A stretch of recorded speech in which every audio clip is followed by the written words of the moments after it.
दोस्तों, मैं हूं दिनेश किवरा। न्यूज़ टाइम में आपका बहुत बहुत स्वागत है। भारत में किसान सड़कों पर हैं। हरियाणा, पंजाब, हिमाचल, दिल्ली, उत्तर प्रदेश, बाकी भी राज्यों में अच्छा खासा विरोध हो रहा है। इनकी नई जो नीति आई है, जो नए ऑर्डिनेंस इशू किए हैं सरकार ने, आज हालात इसलिए खराब हो गए कि ज़बरदस्ती इन ऑर्डिनेंस को देखा जाए तो पार्लियामेंट में पास कराने की कोशिश की गई और कहीं ना कहीं पास भी करा लिया गया। उसके खिलाफ आज सरकार के सहयोगी, सबसे ट्रस्टवर्दी सहयोगी शिवसेना के बाद जो दूसरे थे वो अकाली दल थे, उनकी मिनिस्टर, एकमात्र मिनिस्टर हरसिमरत कौर बादल ने आज मोदी मंत्रिमंडल से इस्तीफा दे दिया।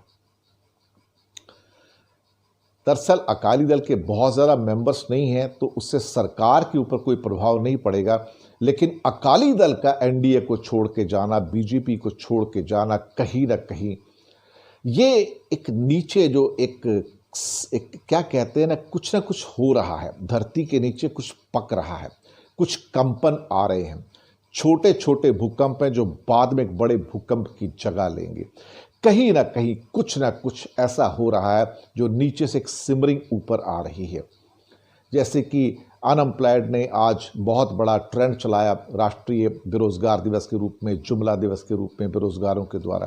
कहीं ना कहीं युवाओं के साथ किसान भी अब मोदी जी के खिलाफ आवाज़ उठा रहा है, उनकी नीतियों के खिलाफ आवाज़ उठा रहा है। लेकिन सरकार सुनने को तैयार नहीं है, सरकार बात भी करने को तैयार नहीं है।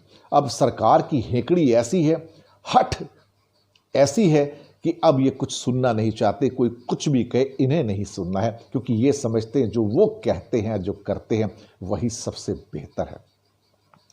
हरसिमरत कौर ने अपने इस्तीफे में लिखा, किसान और अकाली दल एक दूसरे के पर्याय हैं और क्योंकि पार्टी सिख धर्म के संस्थापक गुरु नानक देव जी के समतावादी दृष्टिकोण से प्रेरित है, जिन्होंने करतारपुर साहिब में अपने खेतों में एक विनम्र किसान के रूप में काम करते हुए 20 साल बिताए थे, ये दिखाने के लिए काफ़ी है कि किसानों के लिए अकाली दल क्या है। सुब्रमण्यम स्वामी ने इस मुद्दे के ऊपर तंज कसा, सरकार के ऊपर मौका छोड़ते नहीं हैं। उन्होंने सरकार से कहा कि ये विधेयक वापस लो, ये जो किसानों के विरोधी बिल हैं इनको वापस लो, वरना बहुत बुरा हो जाएगा। उन्होंने अपने ही सहयोगियों पर, नेताओं पर, पार्टी पर सवाल खड़े कर दिए हैं।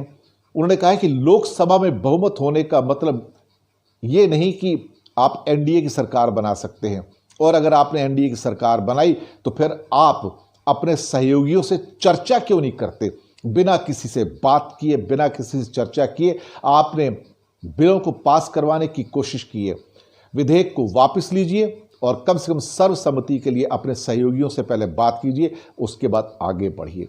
बहुत बड़ी बात कही है सुब्रमण्यम स्वामी ने। ये उस बात की ओर तंज कसा जा रहा है जहां मोदी जी किसी की सुनते नहीं हैं। उनको लगता है कि जो उन्होंने एक बार कह दिया वो पत्थर पर लकीर है, वो भीष्म लकीर से क्या कह सकते हैं, और उससे कोई हिला नहीं सकता है। ये कोई अंगद का पैर नहीं है जो हिल ना सके। इस ओर इशारा स्वामी ने कर दिया है और कहीं ना कहीं भाजपा को अपने अंदर के इस खास तौर से शत्रु से बच के रहने की ज़रूरत है, क्योंकि अब किसी के अंदर इतनी हिम्मत नहीं है कि जो सुब्रमण्यम स्वामी के खिलाफ बोल सके।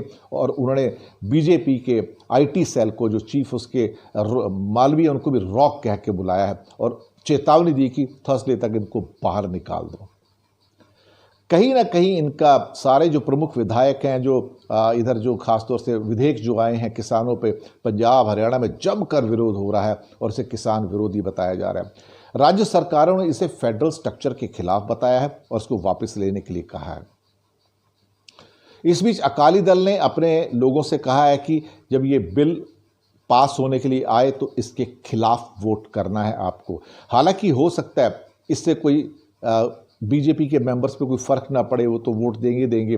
दरअसल बीजेपी के लोग ऐसे हैं जिन्होंने आंखें बंद कर ली हैं, कान बंद कर लिए हैं, मुंह बंद कर लिया है, और जो ऊपर से एक आदमी आदेश देता है ये सब उसको बिल्कुल पास कर देते हैं। ना सोचते हैं, ना समझते हैं, ना बहस करते हैं।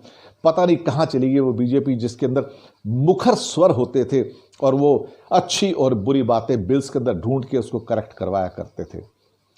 ये जो अभी जो विधेयक आए हैं जिनके खिलाफ ये सारा प्रदर्शन किसानों का पूरे हिंदुस्तान में चल रहा है, ये इसमें एक तो है कृषक उपज व्यापार और वाणिज्य संवर्धन और सुविधा प्रदान करना विधेयक 2020, कृषक सशक्तिकरण और संरक्षण, मूल्य आश्वासन और कृषि सेवा पर करार विधेयक और आवश्यक वस्तु संशोधन नियम 2020, ये आए हैं नियम, नए विधेयक आए हैं, नए बिल्स आए हैं।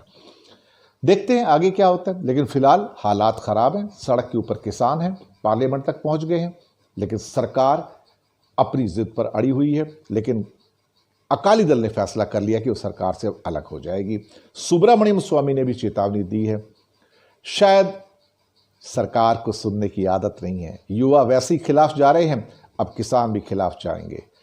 शायद यही नीति होती है, यही हट होती है, जिसके कारण से बाद में सरकारें तो टूटती हैं, देश का अहित भी होता है। और ये भाजपा यही तो कर रही है पिछले 6-7 साल से। धन्यवाद आपका।